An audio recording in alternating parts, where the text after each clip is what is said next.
Hello, it's Sean again, and now I'm going to show you how you can test IDOCs with the Parasoft SOA tester. IDOCs are SAP's flavor of integration for bulk data, batch type data.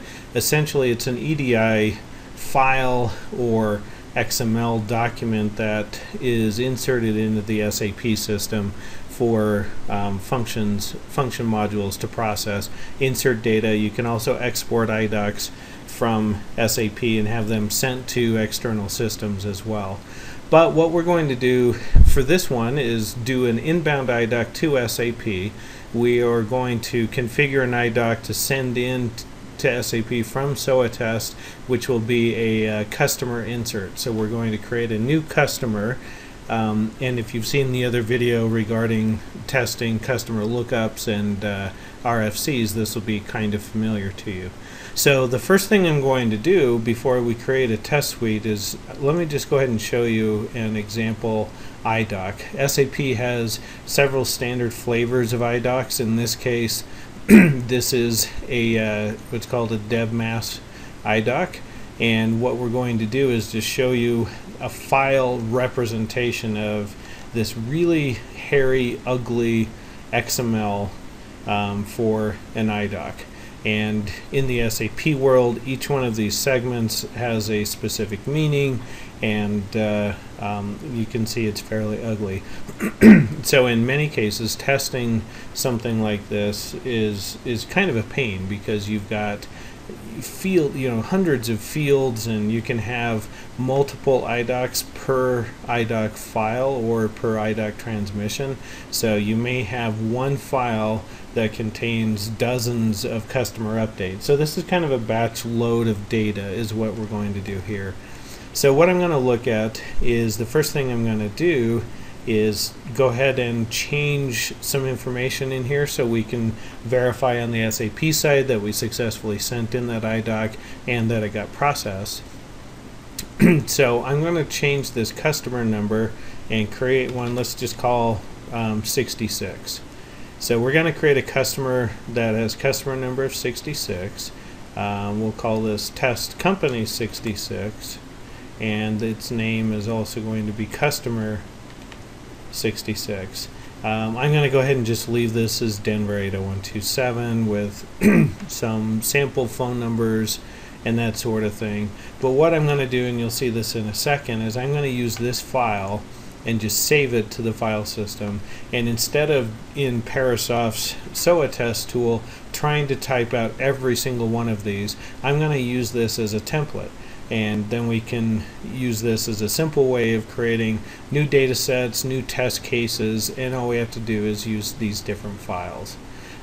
So let me go ahead and close out of that, and now I'm going to be in the Parasoft SOATest tool.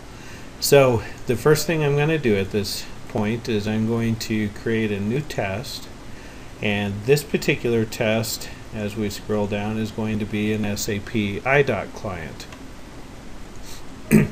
And what this is going to let us do is create a message type, and in this case we have 3 pre-configured, but we're going to use that IDOC type of DevMass 07.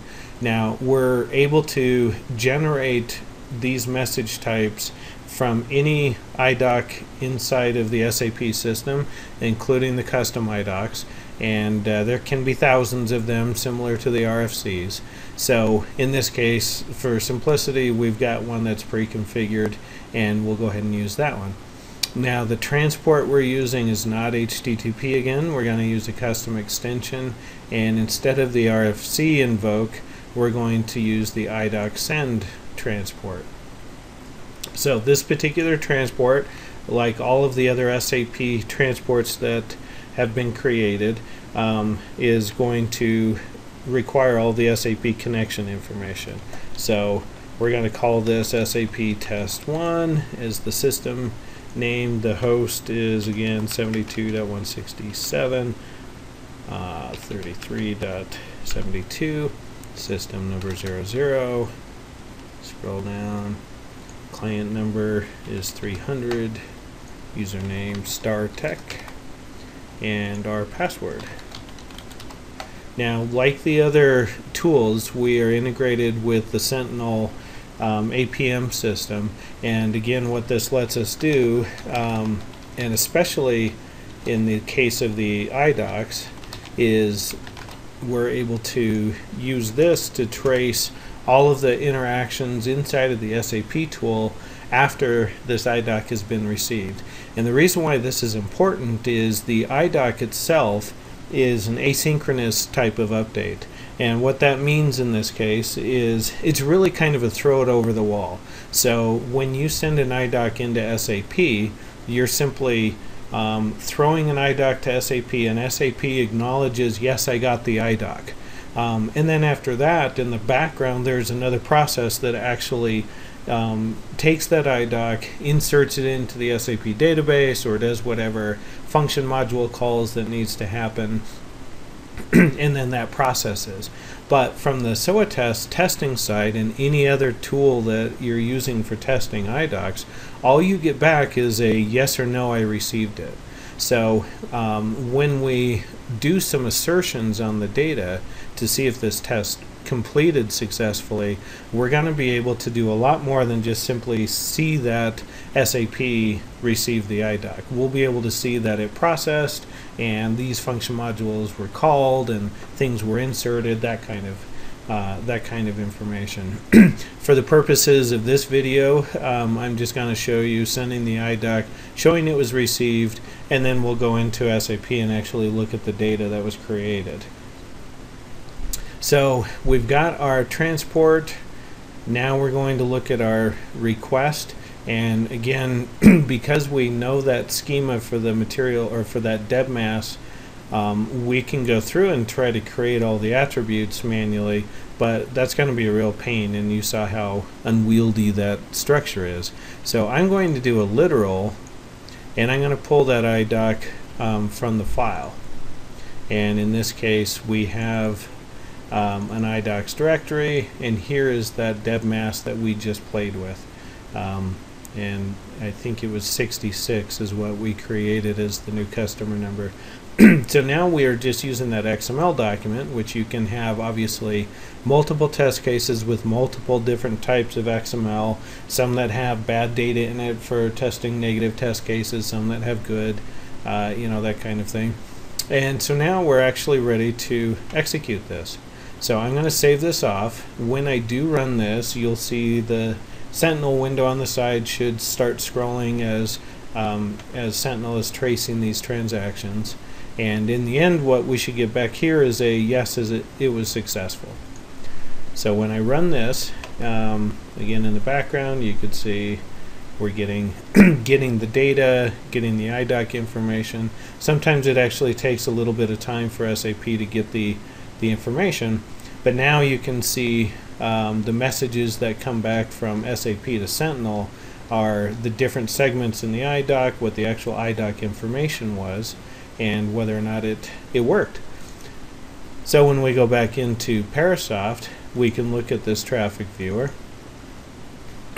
and we can see that the return that came back from SAP was 0. The IDOC was successfully transmitted, and it returns the transaction ID to you that was created.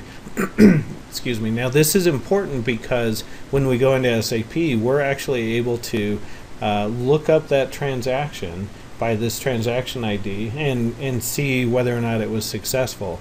It's also something that we can use to do our assertions, where we can use a transaction ID like this and have that as a correlation with all of the Sentinel data to be able to trace this IDOC with all of the function calls it triggered in the SAP world. So now let's go ahead and take a look inside of the SAP GUI, and just to make it less confusing, let me minimize some windows here. So in SAP we are able to just do a display of an IDOC. So this is one of the SAP standard functions. So let's look at IDOCs, and let's look at any IDOC that came in today between midnight and midnight. So as we run this, you can see there's been several IDOCs that came in. Now these last ones you see here that came in at 43 minutes after midnight SAP server time, which is just a couple minutes ago. These are the IDOCs. One thing I didn't show you is the XML document that we have actually sent in 5 different IDOCs in that one file. We modified the first one, so I'm going to go ahead and open that up. But when you select this, you can see that the status was the application document was posted and account number 66 has been created. So that actually processed successfully. When I open that IDOC itself, let's just go ahead and look at the data records, and in this field you can see that here's test company 66. So it was successfully received by SAP. And that's a good thing. So now we know that from the Parasoft SOATest tool we can successfully create, modify, and send in IDOC data, which is simulating external systems to SAP. Okay, so now that we have successfully verified that we have sent the IDOC into SAP and SAP claims its process successfully, we're going to go ahead and look at the zcus lookup function again, which is what we used in the previous application, the previous video about function calls and testing those through Parasoft. We're going to execute the zcus lookup, and we are going to look up customer number 66, which is what we just created, and what we expect to come back is the customer information that we sent in through the IDOC. So as I execute this, what you may see, let me scroll back down here, what you'll see on the Sentinel side is that function call, and then we see the results that came back here as customer 66. We called it test company 66, so now you can see that through the Parasoft tool we were able to successfully send in an IDOC, verify that it was received successfully, and trace it through the entire life cycle of that processing inside the SAP system. Future videos will show how we do the assertions and other more complicated test cases, but for now that's a quick tutorial on how to send in IDOCs and verify from the SOATest tool. Thank you.